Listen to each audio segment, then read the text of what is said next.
The helicopter cut through the final hours of night, its rotors slicing through clouds like a blade through silk. Below, the black forest sprawled like an ocean frozen in time, vast and impenetrable. The tree clusters appeared as if someone had spread a dark blanket across the earth, concealing secrets older than memory itself.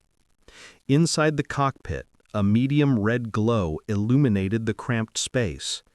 Ibrahim Traoré hunched over the map spread across his lap, his weathered fingers tracing routes that seemed to shift and change in the dim light. The lines on the paper told one story, but the weight in his chest suggested another entirely. Beside him, in the co-pilot seat, Captain Nyla worked the radio, her voice steady despite the turbulence that occasionally rattled the aircraft. "We're entering the northern edge of the Tabua forest," she reported into her headset, her tone professional and measured. "Approximately 10 kilometers remaining. Weather conditions are marginal. Visibility is severely limited." The radio crackled with interference, a sound like bones breaking in the distance. Then a heavy voice boomed through the speaker, distorted but unmistakable in its authority. "Instruct the pilot," the voice commanded. "Cut all signals before descent. Any external communication from that location could be catastrophic." Nyla acknowledged and switched off the radio with a decisive click that seemed to seal their fate. The sudden silence felt oppressive, as if they had severed their last connection to the civilized world. Ibrahim lifted his eyes from the map, studying his companion's profile in the red glow. "Have you ever thought about it, Nyla?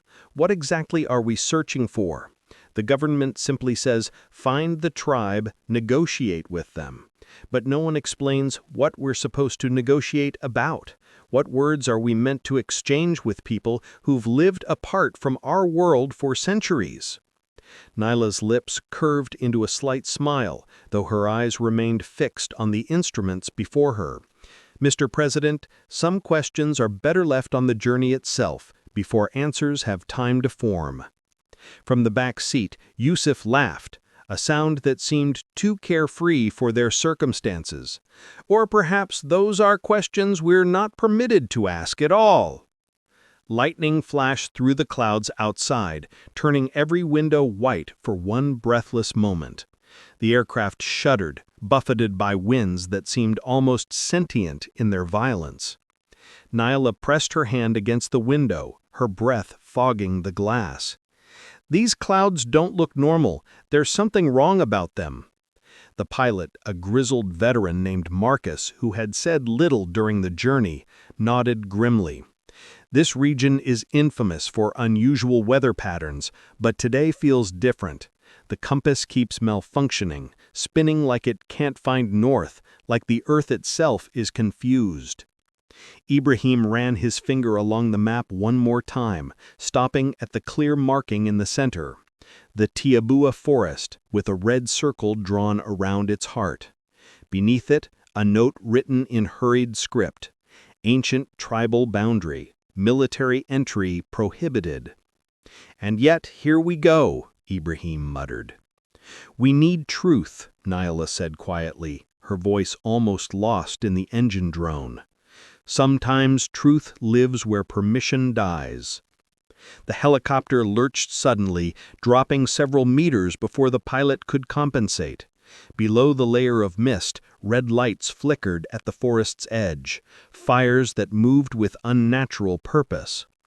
Yusuf leaned forward, peering through the darkness. "What is that? Campfires?" The pilot squinted, adjusting his night vision. "No, they're moving like that. Fires don't move like that." A tremendous explosion shattered the night. The helicopter spun violently, something massive striking the left side, perhaps lightning, perhaps something more solid and deliberate.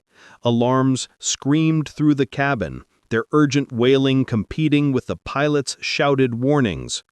"Altimeter's dropping," Nyla cried out. "We're going down!" Yusuf grabbed the pilot's arm, his knuckles white with tension. "Try to control the descent. Find level ground." "Impossible," Marcus shouted over the chaos. "The engine is dead. We're in free fall." The helicopter spiraled downward, rotating through smoke and fire-colored light that seemed to reach up from the forest like grasping hands. Shouts, screams, and then a crushing silence swallowed everything whole. In the distance, barely audible through the wreckage and dying fires, the steady rhythm of drums began to pulse through the darkness.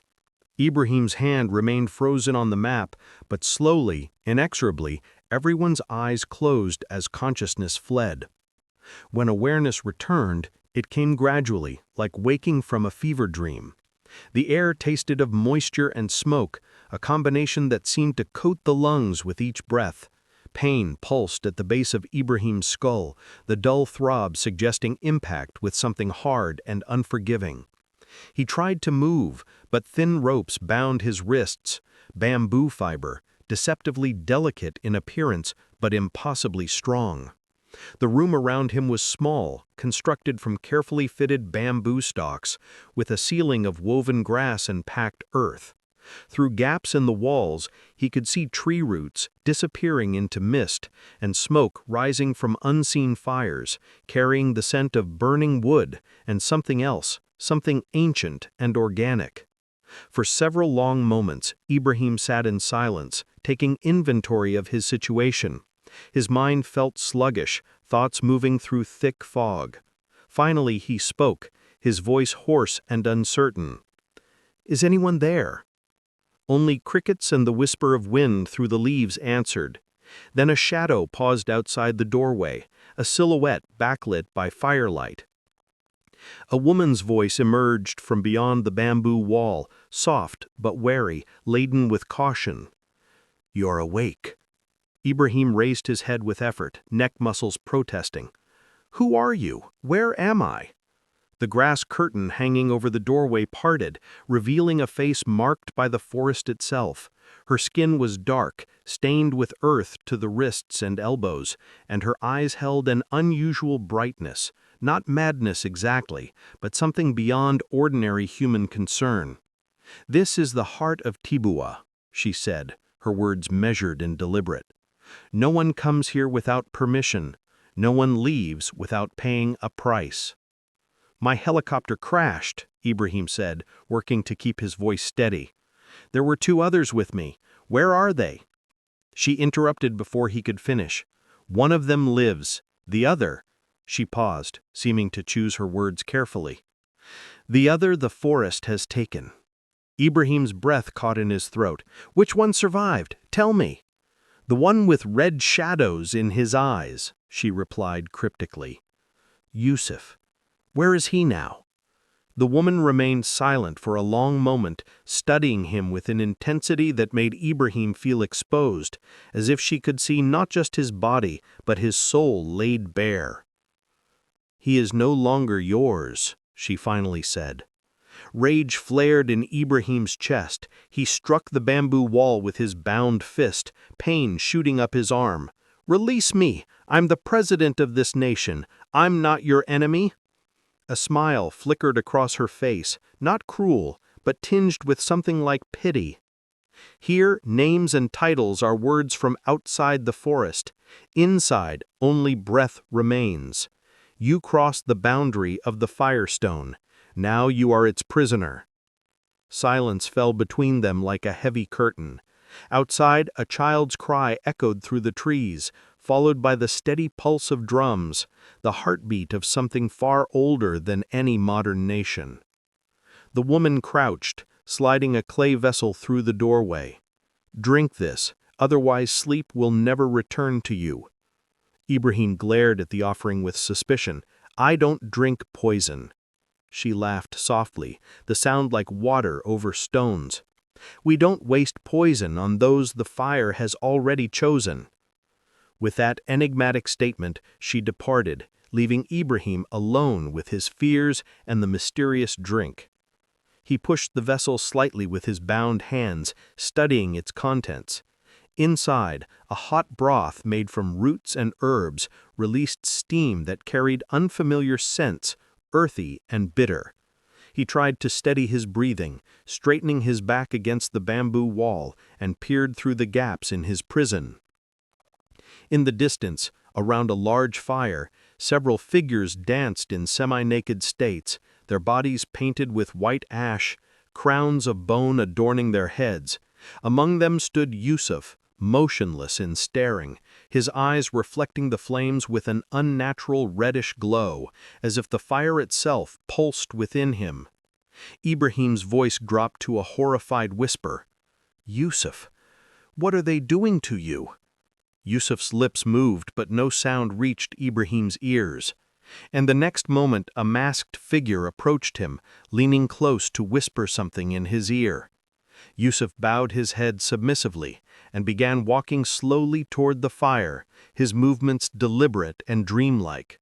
A cold wave washed through Ibrahim's chest as he watched his companion, his soldier, his friend, walk toward whatever fate the tribe had prepared for him. In that bamboo cage, helpless and bound, Ibrahim Traoré faced a truth he had never confronted in all his years of leadership. Power meant nothing when stripped of its trappings. Morning light filtered through the canopy, dappling the ground with patterns that shifted and danced like living things. The air carried the mingled scent of smoke and wet earth, a perfume that seemed to define this place beyond maps and governance. Ibrahim had spent the night struggling with his bonds, working the bamboo fiber against itself in hopes of finding weakness. His arms bore the marks of his efforts, raw patches where skin had rubbed away, sweat mixing with dirt and blood to create muddy streaks down his face and neck. A soft sound at the doorway announced a visitor. The same woman from before entered, carrying a bowl filled with leaves. "You must come before the elder," she announced without preamble. Ibrahim fixed her with a sidewise glare, exhaustion making him bold. "The elder or the executioner?" "Here they are the same," she replied evenly, no trace of humor in her voice. Two young men entered behind her, forest guardians, their bodies smeared with ash, wooden spears held with casual competence.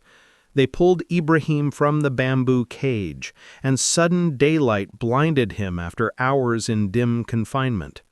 Before him lay an open space, a clearing where a fire burned in the center, surrounded by dozens of seated figures. Among them stood a tall, imposing presence, Oja, the tribal elder. Animal skins draped his shoulders, a necklace of stones circled his throat, and white ash marked his forehead and deliberate lines that spoke of ritual and authority. "This is the man who trespassed on our sacred ground," Oja's voice boomed across the gathering, deep and resonant as thunder in distant mountains. Ibrahim straightened his spine despite his exhaustion.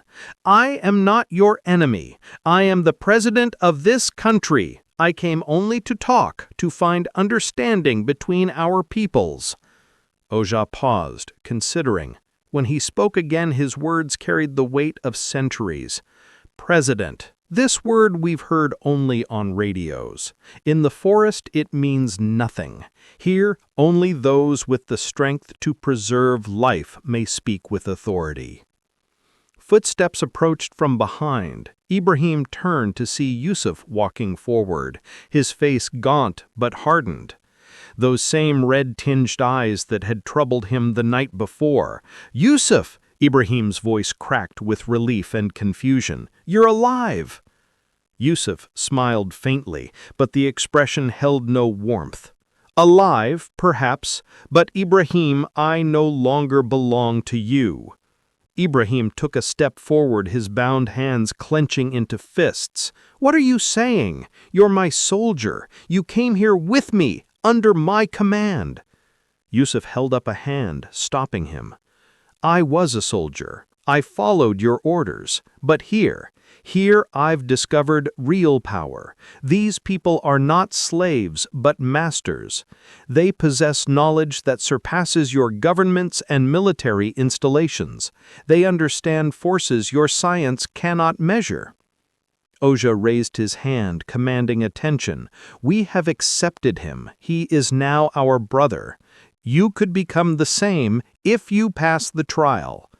Ibrahim's anger erupted like a volcano. "I accept no trial. Return me to my people." A quiet smile spread across Oja's features. "That is your first mistake, President. Here there are no your people. Only the forest's people exist in this place." Yusuf spoke softly, almost apologetically. "I don't want to harm you, Ibrahim, but you're no longer a captive. You're in the arena. Your actions will determine your fate, not your words." Two guardians stepped forward, pushing Ibrahim to one side. His feet stumbled, but he caught himself, maintaining his balance through sheer will. "Where is this trial?" His voice had dropped to a low rumble, dangerous and controlled. Oja gestured toward the darkening forest. "Where darkness dwells, truth hides. If you return alive from that place, freedom will be yours." Drums began beating around the clearing, their rhythm primal and insistent. The tribe sat in a semicircle, their faces marked with white ash stripes, their eyes bright with anticipation and ancient knowledge. In the center, a narrow path descended between dense trees into depths unknown, like the entrance to some primordial cave that predated human memory. Ibrahim's bonds were cut away. Oja stood near the fire, his figure casting long shadows that seemed to dance with independent life. "This path leads to the place where our ancestors made their covenant with the old gods." Oja's voice carried across the clearing, like wind through canyons.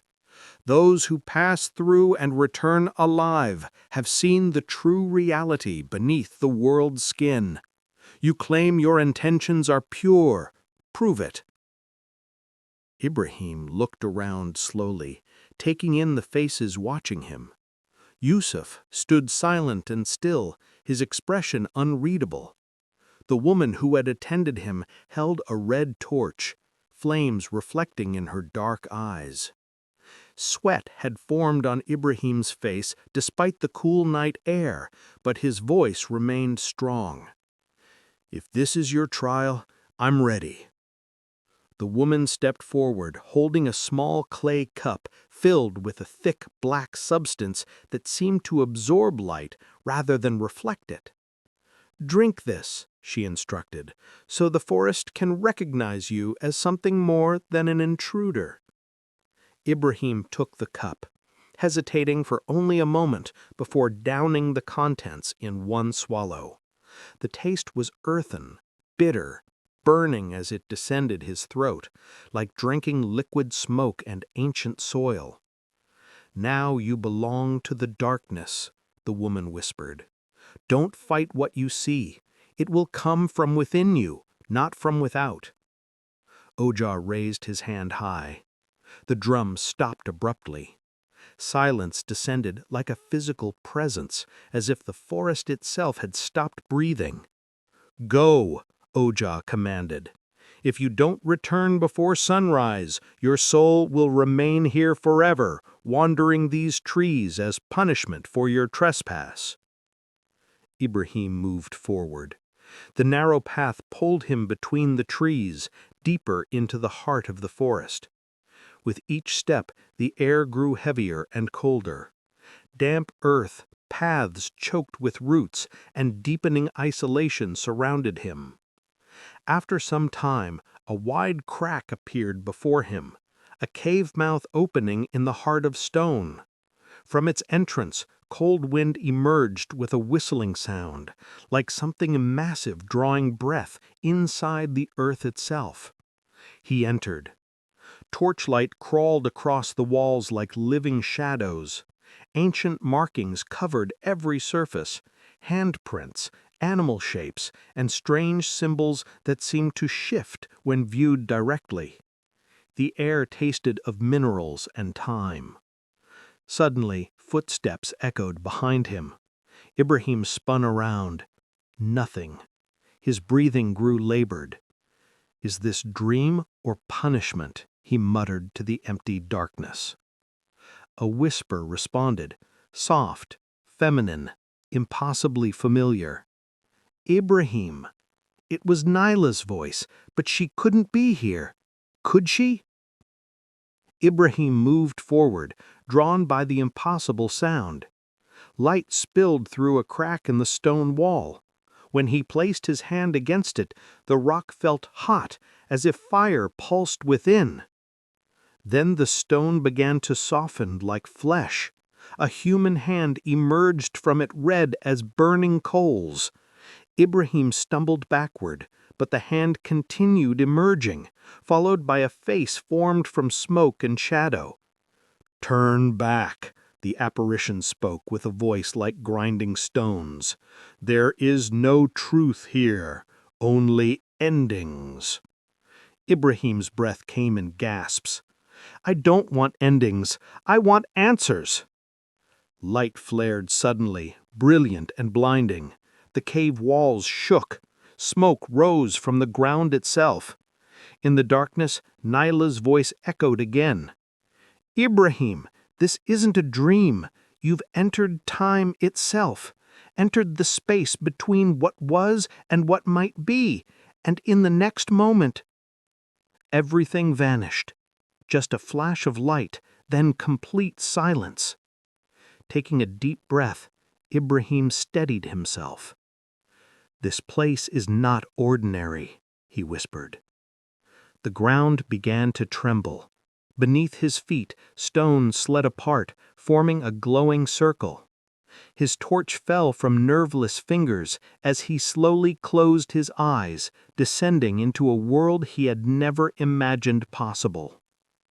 When his eyes opened, everything had changed. The air itself was different, thicker, older, charged with power that made his skin prickle. The same forest surrounded him, but now it appeared more wild, more ancient, more vibrantly alive. Tangled trunks twisted around each other in impossible configurations. Fires burned in the distance, and drums throbbed with a rhythm that seemed to echo his own heartbeat. The sky glowed crimson, and the air carried the scent of blood and burning.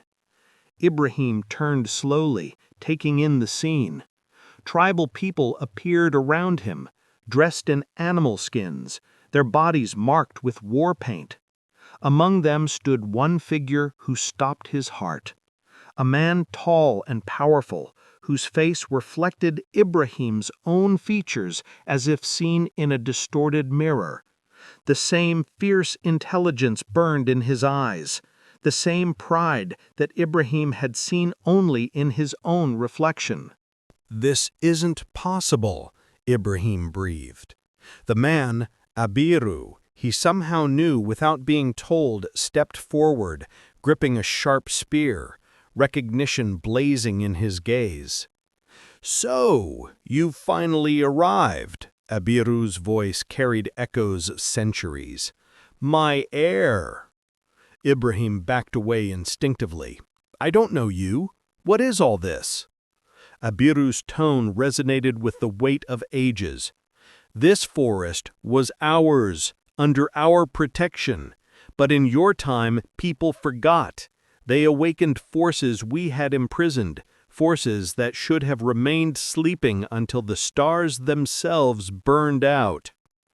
Ibrahim looked around wildly. Tribal members had formed a circle around them, their faces painted for war or ritual, perhaps both. "What are you trying to tell me? I'm just a president, not some deity or guardian of ancient secrets." Abiru's smile, an expression mixing fear and certainty. "The decision to become an heir isn't yours to make. Blood chooses its own path. Your trial begins now." If you fail, your world will meet the same end ours did centuries ago: blood, smoke, and eternal silence. Ibrahim felt his feet moving forward of their own accord. If this is true, what must I do? Abiru drove his spear into the earth. Light erupted from the ground, a wave that rose to Ibrahim's chest, entering him like water filling an empty vessel. "You must fight this war," Abiru declared, "against enemies without and demons within. Remember, time never runs in only one direction. If you fail, past, present, and future will collapse into nothingness." The light intensified. Tribal chants filled the air, rising to a crescendo that seemed to shake reality itself. Ibrahim looked at Abiru one final time. "If I'm truly your heir, I won't fail." "The choice is not yours," Abiru's voice echoed as light consumed everything.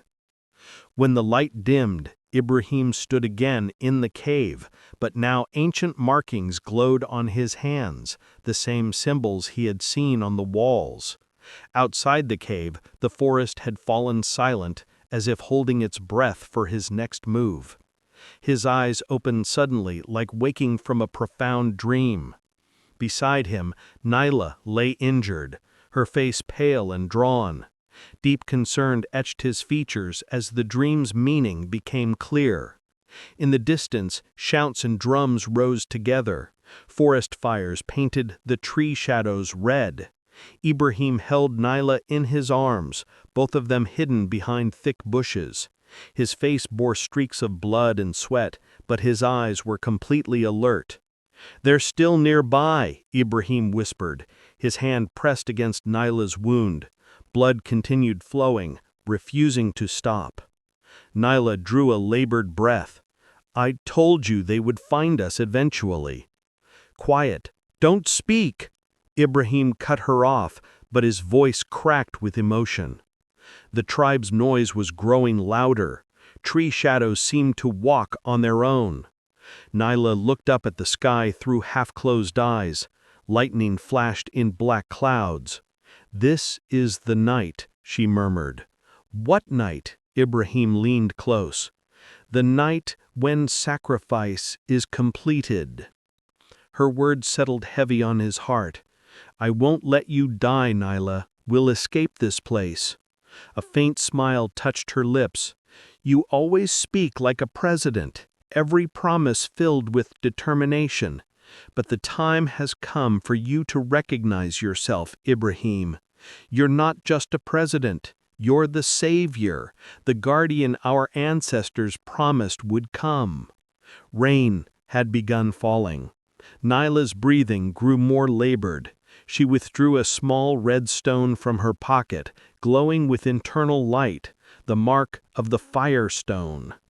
"This is for you," she gasped.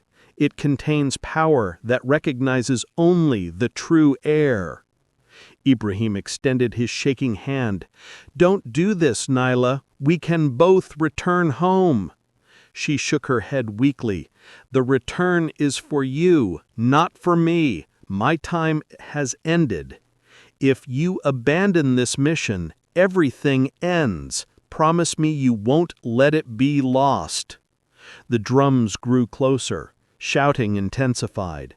She pressed the stone into his palm. "Promise me." "I promise, but you—" His voice caught. Her breathing faded to almost nothing. Her final whisper barely reached him. "The world will call you president, but I know the truth. You are the savior, the one foretold in ancient prophecy." Rain intensified. The fires began to die. In Ibrahim's palm, the red stone seemed to breathe with independent life. The forest's noise stopped for one moment. Only rain spoke in the silence. Rain had stopped, but moisture clung to every leaf like tears. Ibrahim sat beside Naila's body, clutching the stone in both hands. Its red surface pulsed like a living heart. Then the stone began to shake. Ibrahim tried pulling his hands away, but it was too late. Light wrapped around his hands, his arms, his entire body. The ground trembled. Tree leaves glowed like embers.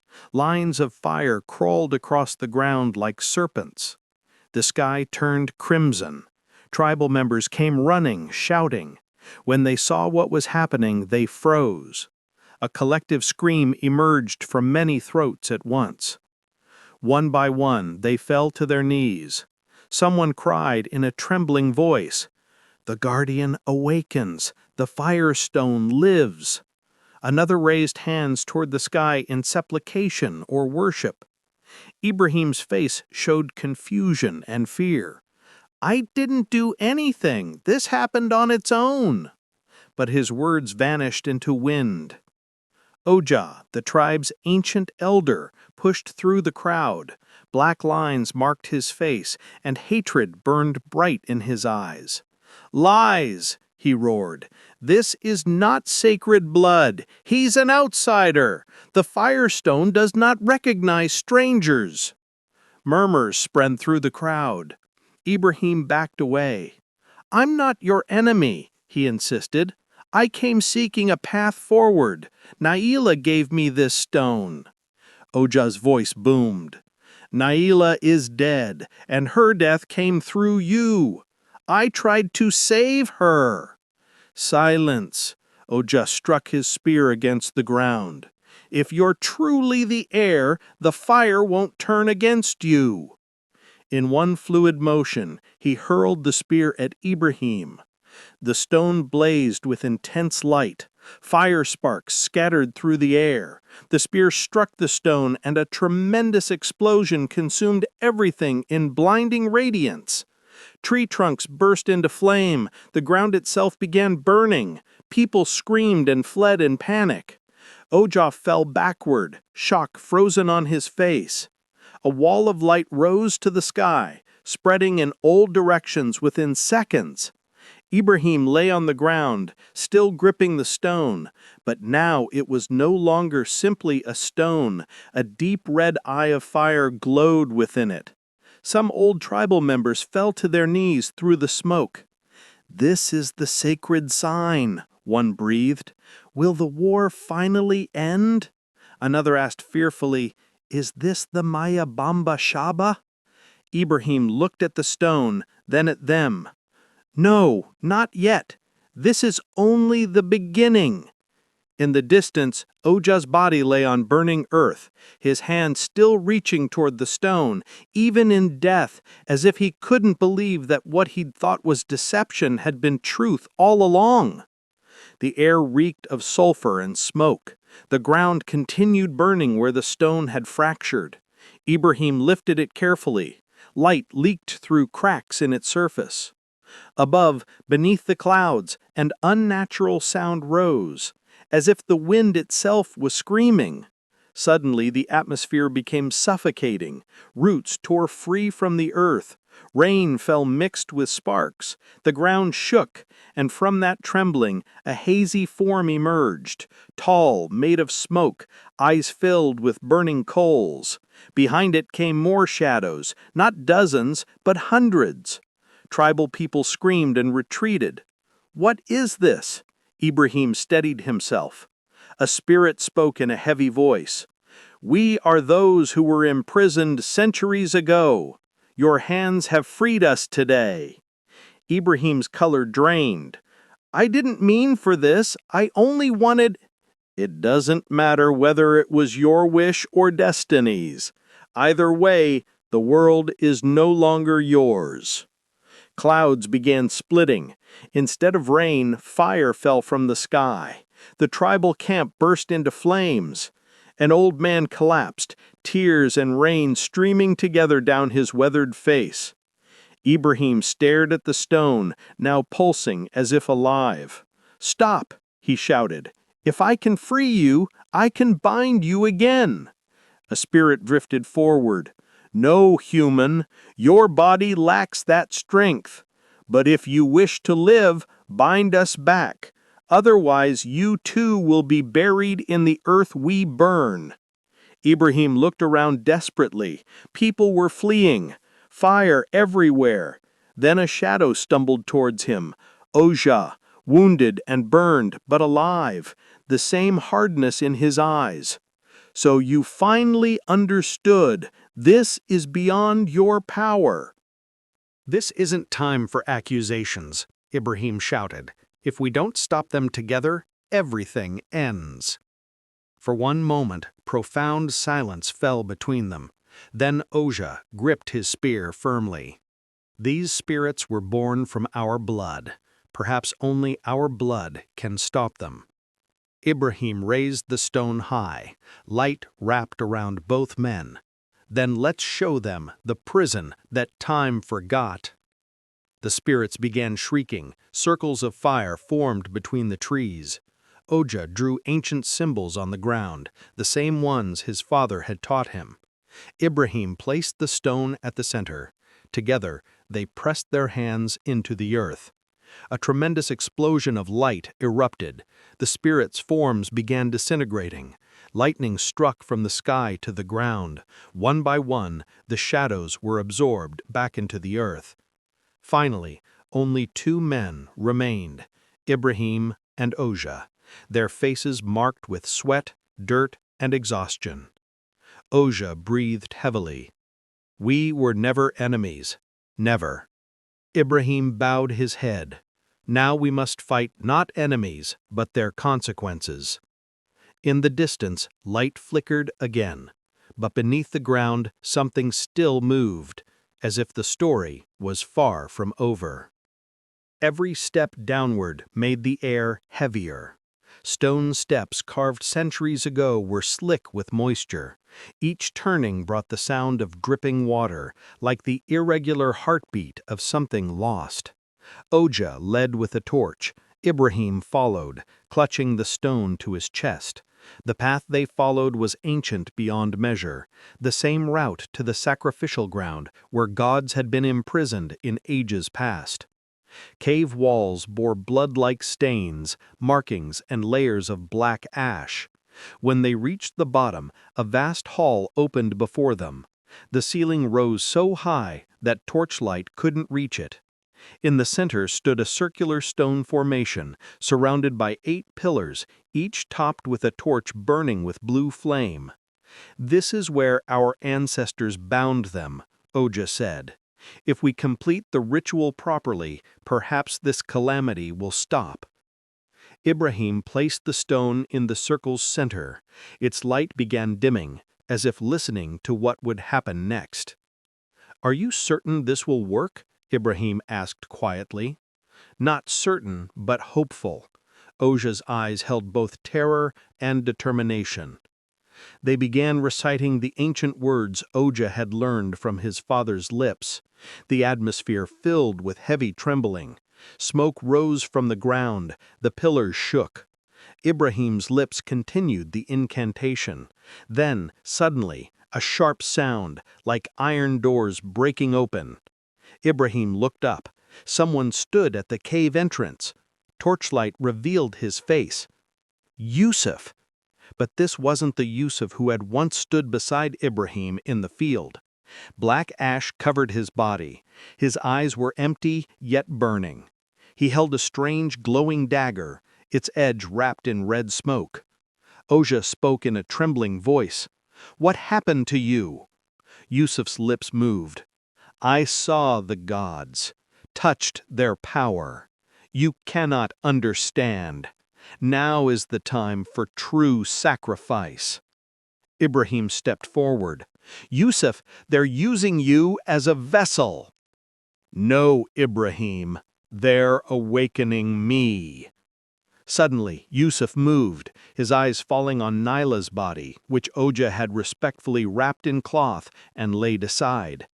He crouched, silently, lifted the corpse. Yusuf, don't! Ibrahim screamed. Yusuf gave no answer. He approached the circle. Torchlight made his face look monstrous and mysterious.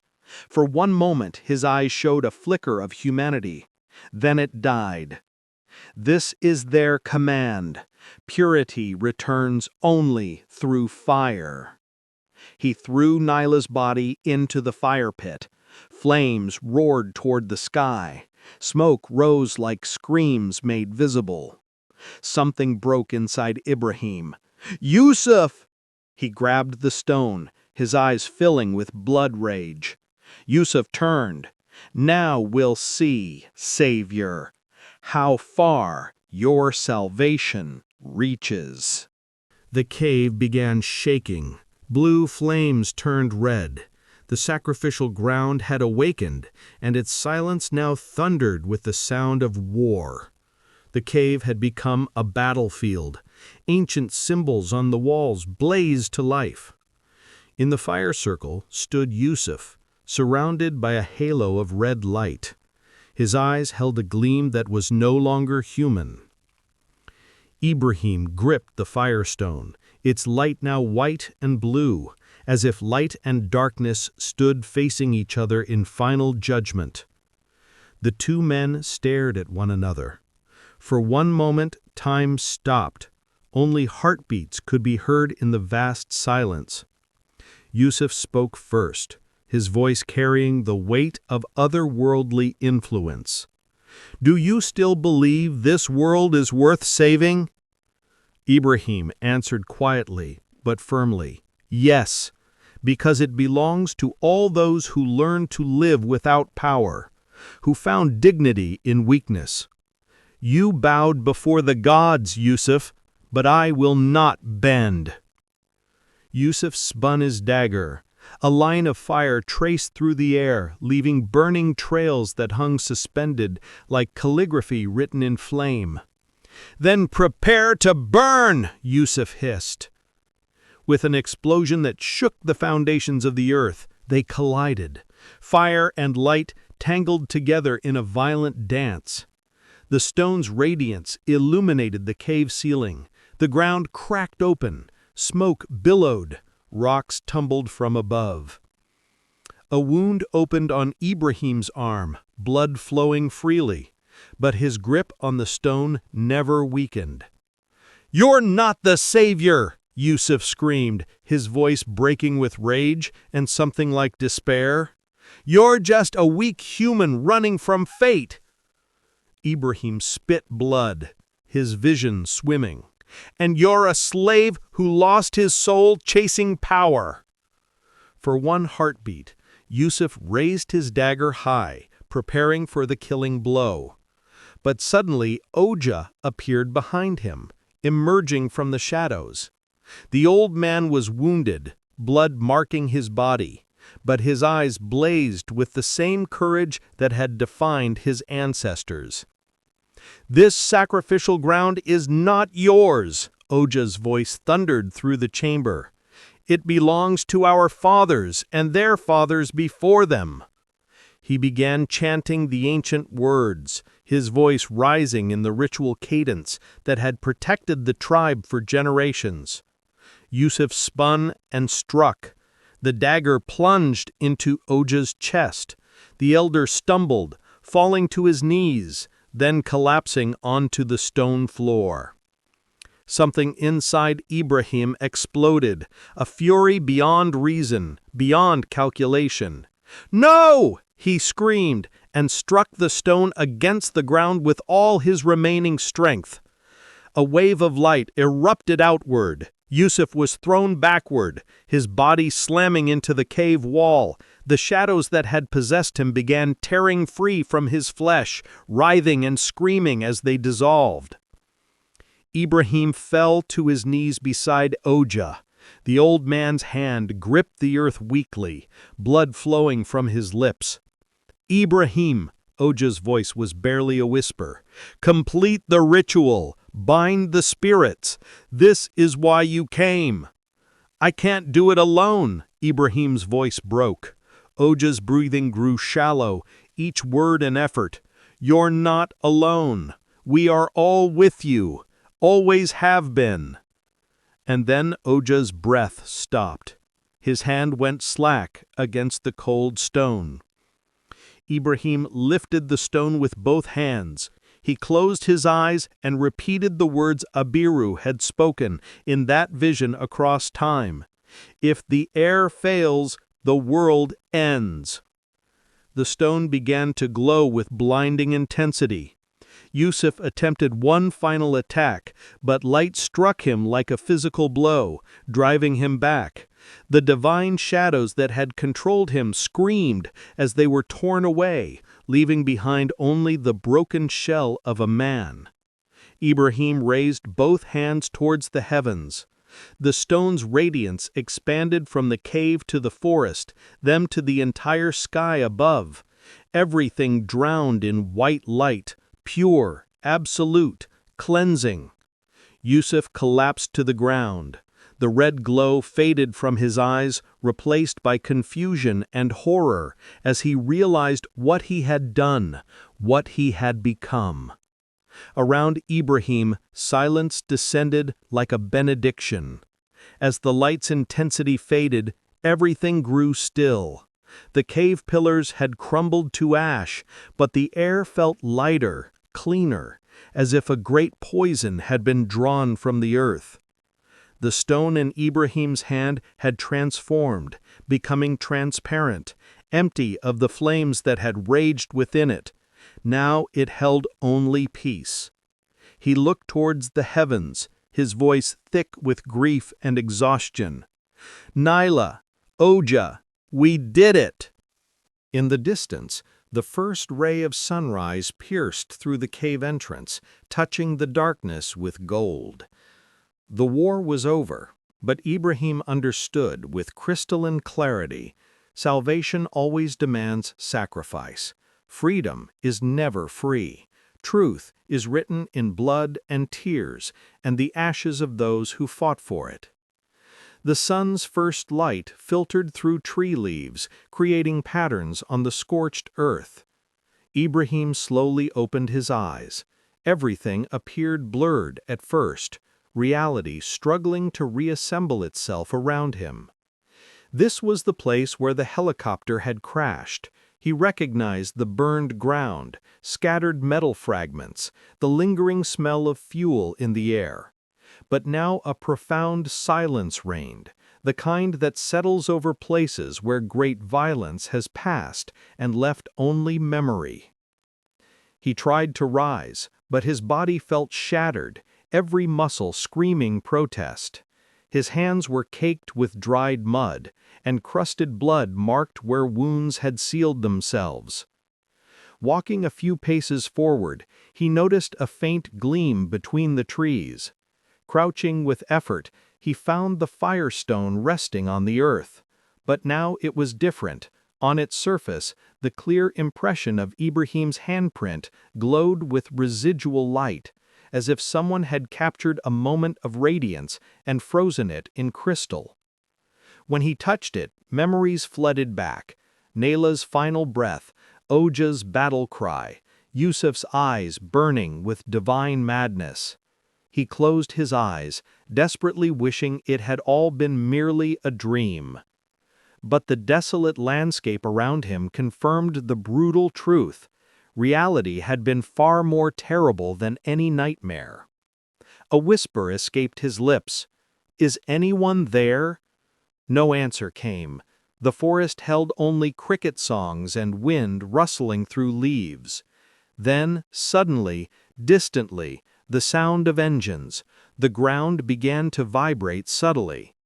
Ibrahim raised his head, watching as a convoy of vehicles emerged through the trees. Military rescue team, soldiers with weapons, wearing helmets, their faces tense with urgency. An officer ran forward, breathless. "Sir, we traced your signal. You're alive?" A soldier's voice carried disbelief. Ibrahim looked at them with exhausted eyes, as if returning from another age, another world entirely. "How long has it been?" 3 days, sir. We've searched the entire area. No trace of the rest of your team." Ibrahim gazed at the stone in his hand. "Perhaps their traces will never be found." A soldier knelt, examining the stone with curiosity. "What is this? Looks like something ancient." Ibrahim picked it up. The stone pulsed gently with inner light, making all the soldiers step back instinctively. "This isn't just a stone," Ibrahim said quietly. "It's the weight of history, a burden I'll carry for the rest of my days." He placed the stone back on the ground, covering it with earth, and stood slowly. Every movement spoke of pain and profound weariness. The officer cleared his throat. "We should return to headquarters, sir." Ibrahim nodded, but cast one final look at the place where fire had raged, where spirits had screamed, where Nayla had smiled her last smile, where Oja had given his final command. The vehicle door closed with a metallic thud. The engine roared to life.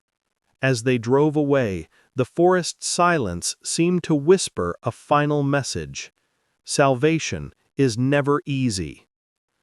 Ibrahim stared through the window as scenery passed. The sun had fully risen, but somewhere on that scorched earth, the same light still flickered faintly, as if the stone remained awake, watching, waiting. Days later, a small rescue party returned to the cave. They found Yusuf alive, but transformed, his body whole, his mind fractured. He sat in the darkness, rocking slowly, muttering words in a language no one recognized. When they brought him to Ibrahim, the president looked at his former soldier with eyes that held no anger, only infinite sadness. "Can you hear me, Yusuf?" Ibrahim asked gently. Yusuf's eyes focused briefly, a moment of clarity in the fog. "I saw them, Ibrahim. I saw the gods. They showed me eternity, and it was empty, so terribly empty." Tears traced clean lines down his dirty face. "I killed her. I threw Nayla into the fire. What have I become?" Ibrahim knelt beside him, placing a hand on his shoulder. "You became what they made you, but that doesn't erase what you did. You'll have to live with that knowledge. Perhaps that's your true punishment." "I don't deserve to live," Yusuf whispered. "None of us deserve what we receive," Ibrahim replied. "We only deserve what we do with what we're given. You were a good soldier once. Honor that man by learning to be human again." Yusuf was taken away for medical treatment and psychiatric care. Some said he would never fully recover. Others whispered that he had seen too much, that there are truths the human mind cannot bear to carry. Back in the capital, Ibrahim gave his official report. He spoke of mechanical failure, adverse weather conditions, tragic loss of crew. He mentioned nothing of ancient tribes, possessed soldiers, or stones that burned with divine fire. The government accepted his account. Nyla and the pilot Marcus were declared heroes, lost in service to the nation. Their names were inscribed on memorials. Their families received honors and compensation. But Ibrahim knew the truth, that they had died protecting something far graver than any government could comprehend, something older than nations and flags and presidential authority. He kept the knowledge locked inside, a secret too dangerous to share.